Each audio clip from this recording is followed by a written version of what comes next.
حضرت مفتی تقی صاحب نے کہہ دیا کہ یہ رات کو ان کا جو عمل ہے ایسے جیسے حضرت عمر راتوں کو رعایا کے خیال کیا کرتے تھے. انہوں نے اس سنت کو زندہ کیا ہے. اس پہ جو لوگوں کی طرف سے برا بھلا کہا گیا ہے, بوڑھے کسی کے بڑھاپے کو نہیں دیکھ رہے, اس کی سفید داڑھی کو نہیں دیکھ رہے, اس کے علم کو نہیں دیکھ رہے, لفافہ خور مولوی اور کیا کیا الفاظ جو زبان سے ادا کرنا بھی مشکل. بھائی اگر کسی نے کسی حاکم کی کسی بھی عہدے دار کی تعریف کر دی اس کے کسی اچھے عمل میں, تو اس پہ اتنا سیخ پا ہونے کی کیا ضرورت ہے؟ چوروں کی تعریف کی ہے, ڈاکوؤں کی تعریف کی ہے. آپ کی نظر میں چور ہوگا بھائی, ان کی نظر میں نہیں ہے. کہتے ہیں ماضی اٹھا کے دیکھو. کیوں ماضی کسی کا دیکھیں بھائی؟ ہمیں ماضی دیکھنے کا حکم ہے, حال دیکھنے کا حکم ہے. ماضی تو عمران خان کا بھی کوئی اچھا نہیں تھا, لیکن جب عمران خان کے ماضی کی کوئی بات کرتا تھا ہم کیا کہتے تھے؟ ماضی میں نہیں, کیا دیکھو؟ حال دیکھو. تو اب آپ حال کیوں نہیں دیکھ رہے؟ تو پوری قوم ایک عجیب دماغی مریض بنی ہوئی ہے. آپ زیادہ سے زیادہ یہ کہہ دو بھائی ہمیں حضرت مفتی تقی صاحب کی اس بات سے کیا ہے اختلاف, ہماری رائے میں ایسا نہیں ہے, ختم ہو گئی کہانی. ہر چیز کو ہماری قوم ایمان اور کفر کا مسئلہ بناتی ہے, ہر چیز کو. کچھ لوگوں نے تو یہاں تک کہنا شروع کر دیا کہ یہ حضرت عمر کی گستاخی ہے, حضرت عمر کے برابر. بھائی حضرت عمر کے برابر کون کس کو قرار دے سکتا ہے؟ اگر حضرت مفتی تقی صاحب یہ کہتے کہ نبی کی سنت زندہ کر دی تو کیا نبی کے برابر قرار دے دیا؟ اچھا سوچنا سیکھو. اچھا اب ہم کسی کے فیور میں بات کرتے ہیں تو کیا چونکہ دیوبندی ہیں, چونکہ حنفی ہیں, لہذا یہ حنفیوں کی تائید کر رہے ہیں. مفتی تقی صاحب عالم اسلام کے اسکالر ہیں, اور جتنے بھی عالم اسلام کے دنیا میں اسکالر آئے ہیں, کوئی حنفی تھا, کوئی شافی تھا, کوئی مالکی تھا, کوئی حنبلی تھا. یہ تو پانچویں چیز اب مارکیٹ میں آئی ہے. اس کے علاوہ پہلے ابن حجر تو شافی ہیں, تو آپ کیوں علامہ ابن حجر کی تحقیقات سے استفادہ کرتے ہو؟ آپ بولو ہم نہیں مانیں گے ابن حجر کو کیونکہ وہ کیا تھے؟ شافی تھے. آپ بولو ہم نہیں مانیں گے علامہ نووی کی تحقیقات کو, ان کی صحیح مسلم کی شرح نہیں پڑھیں گے کیونکہ کیا وہ کیا تھے؟ شافی تھے. آپ بولو ہم سعودیوں کے مفتیوں کے فتووں کو نہیں مانتے کیونکہ وہ کیا ہیں؟ حنبلی ہیں. یہ تو پاکستان میں ایک چیز پیدا ہو گئی ہے کہ جو فقہ کے مدون مکاتب ہیں جن پہ پوری امت کا اجماع ہے کہ یہ ٹھیک ہے, کسی ایک کو بھی فالو کرو, آپ ان سے ہٹ گئے ہو. میں دیکھتا ہوں جب میں کوئی علمی بات کرتا ہوں, ابے بھائی یہ تو دیوبندی ہے, یہ تو حنفی ہے. آپ دلائل سے جب جواب نہیں دیتے, باطل کی عادت ہوتی ہے دلیل کا جواب دلیل سے نہیں دے گا, ہمیشہ کس پہ آتا ہے؟ وہ ذاتیات پہ آ جاتا ہے. یہ میرا ٹاپک نہیں ہے, کہیں اور کو میں جا رہا ہوں, لیکن بہرحال ابھی واپس آ رہا ہوں. میں بدگمانی, ابھی ساحل ادیم صاحب کی میں نے بات ریکارڈ کروائی تھی نا کہ ملک میں بغاوت کی باتیں مت کرو بھائی, یہ خلافت نہیں آئے گی, ملک کے ٹکڑے ٹکڑے ہو جائیں گے. اور جو آپ نے حدیث پیش کی ہے, آپ حدیث کا مطلب غلط بیان کر رہے ہو. تو ساحل ادیم صاحب کا جواب کیا آیا ہے؟ حنفی مفتی, حنفی. اب دیکھو یہ غیر اخلاقی حرکت ہوئی کہ نہیں ہوئی؟ اس سے پہلے تو آپ نے کبھی نہیں کہا حنفی مفتی. اب آپ پبلک کو بیوقوف بنانے کے لیے حنفیت کا لفظ میرے ساتھ لگا رہے ہو, یہ شو کرنے کے لیے کہ اسلام کی بات نہیں کر رہا, یہ کس کی بات کر رہے ہیں؟ حنفیت کی. اس سے انسان کا پھر امیج خراب ہوتا ہے کہ آپ علمی بات کا جواب علمی انداز میں دو. اور دیوبندی تو ہم اپنے نام کے ساتھ ویسے ہی نہیں لگاتے, ہمارے کابر لگاتے ہی نہیں ہیں. جنہوں نے لگایا تو وہ ان کا ذاتی عمل ہے. دیوبندی تو کوئی مسلک تھوڑی ہے. اصل میں تو مکاتب فکر جو اہل سنت والجماعت کے ہیں وہ کتنے ہیں؟ وہ 4 ہیں, حنفی, مالکی, شافی, حنبلی. دیوبندی تو ہندوستان میں بریلویوں سے فرق کرنے کے لیے ان کو کہا جانے لگا. ڈاکٹر ذاکر نائک کے بیٹے سے میری ملاقات ہوئی, عالم بنے ہیں سعودی عرب میں. میں نے کہا آپ 4 فقہ میں سے کون سے فقہ میں آپ عالم بنے؟ انہوں نے کہا حنبلی. انہوں نے تو نہیں کہا کہ میں نہیں مانتا کسی کو. یہ ان کے بیٹے کی سے میری گپ شپ ہے. تو ان کے بیٹے سے میں نے پوچھا کیا؟ انہوں نے کہا میں فقہ حنبلی میں. وجہ اس کی ہے کہ نصاب جو ہے نا, نصاب علماء کا, وہ ان 4 کے علاوہ کسی اور میں ہے نہیں, وہ انہی میں ہے. جس کو بھی عالم بننا پڑتا ہے یا تو فقہ حنفی میں وہ اسپیشلسٹ بنے گا, یا فقہ شافعی میں, یا مالکیہ میں, یا حنبلی میں. شروع میں تو کامن سب چیزیں پڑھی جاتی ہیں, پھر اسپیشلسٹ جو بنا جاتا ہے وہ پھر ایک میں کمال پیدا کیا جاتا ہے. اور جو کہتا ہے میں چاروں میں باکمال ہوں، اس کا مطلب کسی ایک میں بھی نہیں ہے وہ. یہ ایسے ہے جیسے کوئی آئی اسپیشلسٹ بھی ہے، کڈنی کا اسپیشلسٹ بھی ہے، اور ENT اسپیشلسٹ بھی ہے، شوگر اسپیشلسٹ بھی ہے. اس کا مطلب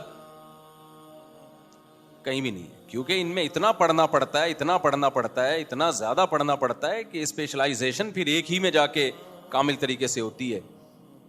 پڑھتے سب ہیں، سب کو پڑھا جاتا ہے. تو ہماری جو قوم ہے نا، ہماری جو قوم ہے اس میں نیگیٹیوٹی، ہر وقت الٹی الٹی باتیں، الٹی الٹی باتیں. تمہارے علماء کی دنیا میں قدر ہو رہی ہے، تمہاری نظر میں ان کی 2 ٹکے کی حیثیت نہیں ہے. دنیا والے پیاسے ہیں. آپ پاکستانی علماء کہیں بھی جائیں، تھوڑی قدر نہیں ہوتی، بہت زیادہ قدر ہوتی ہے، علمی لحاظ سے بھی، عملی لحاظ سے بھی. انڈیا اور پاکستان دونوں، بنگلہ دیش بھی اس میں شامل ہے. تو علمی لحاظ سے بھی قدر ہوتی ہے، عمل کے لحاظ سے بھی قدر ہوتی ہے. کہتے ہیں ان کا فتویٰ بھی مستند ہوتا ہے. جو اہل حق علماء ہے، میں ان کی بات کر رہا ہوں، ہر ایک کی. میں قوالیوں والوں کی بات نہیں کر رہا کہ جو مزاروں پہ کرنٹ لگانے والے بابے اور قبروں پہ سجدہ کرنے والے بابے، ان کی بات نہیں کر رہا میں. لیکن ہماری سوچ، ہماری جو مینٹیلٹی ہے وہ بہت زیادہ گرتی جا رہی ہے. اخلاقیات تو ہے ہی نہیں. اختلاف کا مطلب سامنے والے کو اتنا نیچا دکھانا. بھائی تھوڑا بحث کرنا سیکھو. یہ چیزیں اسکولوں میں سکھانے کی ہیں. اعتدال بھی کوئی چیز ہوتی ہے. آپ اختلاف کرو، ہم نہیں کہتے کہ آپ کسی کی اندھی تقلید میں آ جاؤ. آپ کی ایک رائے ہے، آپ گورنر کو برا سمجھ رہے ہو، آپ بولو بھائی ہماری رائے میں یہ ٹھیک نہیں ہے، ختم ہو گئی بات. تو ایسا دیکھو، جب انسان کی زبان خراب ہوتی ہے نا، میں نے بتایا کہ زبان خراب کب ہوتی ہے؟ سب سے پہلے بدگمانی. حضرت مفتی تقی عثمانی صاحب کا کامران ٹیسوری سے کچھ بھی لینا دینا نہیں، 5 روپے بھی نہیں لیے ہوں گے انہوں نے. دوسری بات یہ کہ آپ کے پاس کرائٹیریا کیا ہے. کیا آپ نے یہ فرض کر لیا ہے کہ آپ کی مرضی کا اگر سیاستدان نہ جیتے الیکشن میں تو وہ لازمی غلطی ہوگا؟ یہ فرض کیوں کیا ہوا ہے آپ نے؟ اور سارے ہی غلط ہوں گے؟ کیا دنیا میں کوئی ایسا شعبہ ہے جس میں 100% لوگ غلط ہوں؟ ہے بھائی؟ ہم سے آپ دین کا علم سیکھو بھائی، اس میں ہماری رائے معتبر ہوگی. سیاسی چیزوں میں جتنی ہمیں جو تجزیہ ہے، جو ہم معلومات ہیں، اس کے حساب سے ہم بھی ایک رائے قائم کرتے ہیں، اور وہ رائے ہماری تبدیل بھی ہو سکتی ہے.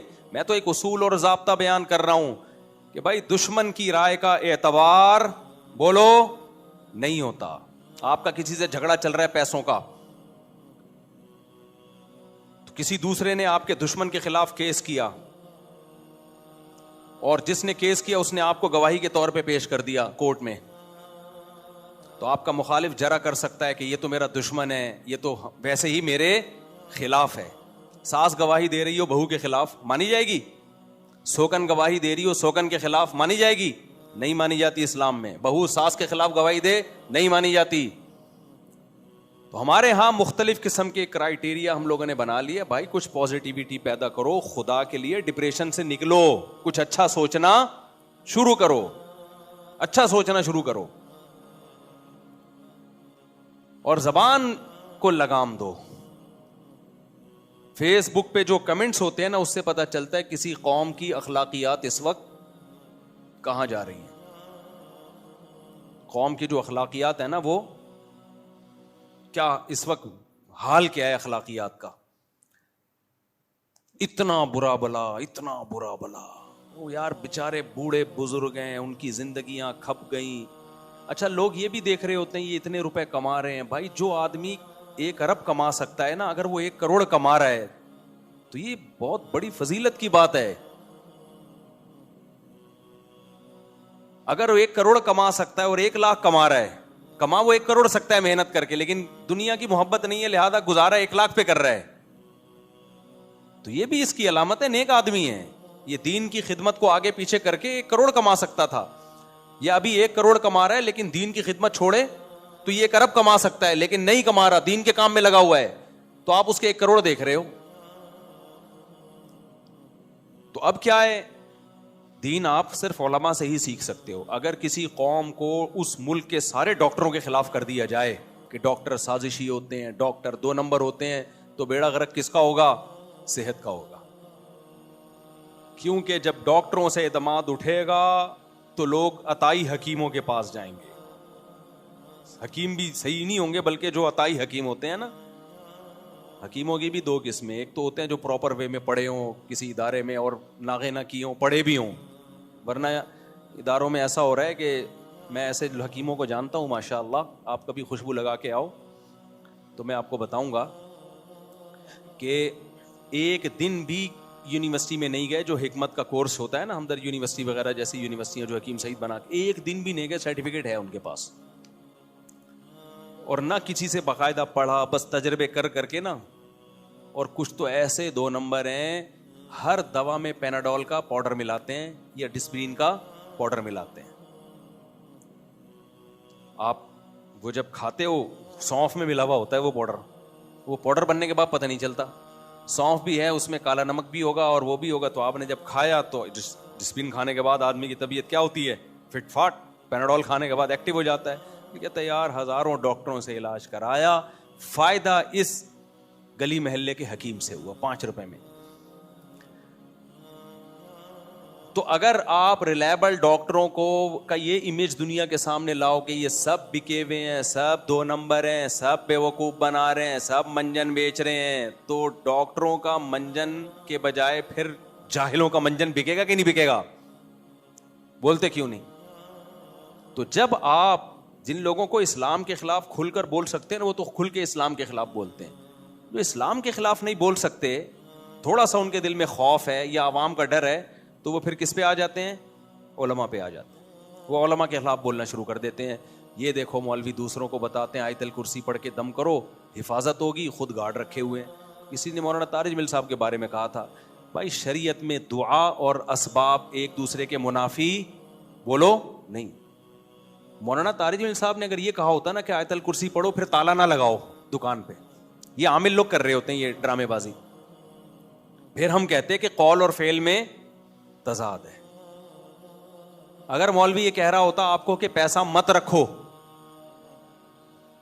مولانا کے بارے میں نا کسی نے یہ بھی تبصرہ کیا کہ گاڑی میں گھوم رہے ہیں اور بڑا سی کوٹھی بنائی بھی ہے انہوں نے اپنے گاؤں میں. مولانا ویسے ہی باپ دادا سے مالدار چلے آ رہے ہیں, ان کے تو کوٹھیاں بنگلے ان کے تو شروع سے ہی ہے نا, مالدار فیملی میں پیدا ہوئے ہیں. بھائی اگر وہ مولانا نہ ہوتے نا, جتنا پیسہ اب ہے اس سے ڈبل ہوتا, ان کے پاس. مولانا ہونے کی وجہ سے کچھ کمی ہوا ہوگا, ٹھیک ہے, بہت سا صدقہ کر دیا ہوگا, بہت سو کی کفالت کی ہوگی.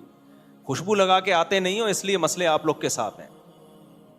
خوشبو لگا کے آؤ تو آپ کو ہم بتائیں گے کہ علماء کس قدر صدقات و خیرات کرتے ہیں, آپ کی سوچ سے کئی گنا زیادہ. تو کسی نے لکھا تھا ان کے بارے میں, دنیا والوں کو یہ بتاتے ہیں کہ دنیا سے محبت نہ کرو, غریب 500 سال پہلے جنت میں جائے گا اور خود پیسہ رکھا ہوا ہے. بھائی صاحب اگر انہوں نے پیسہ رکھنے سے منع کیا ہوتا نا, پھر آپ یہ بیان ان کے پہ فٹ کرتے.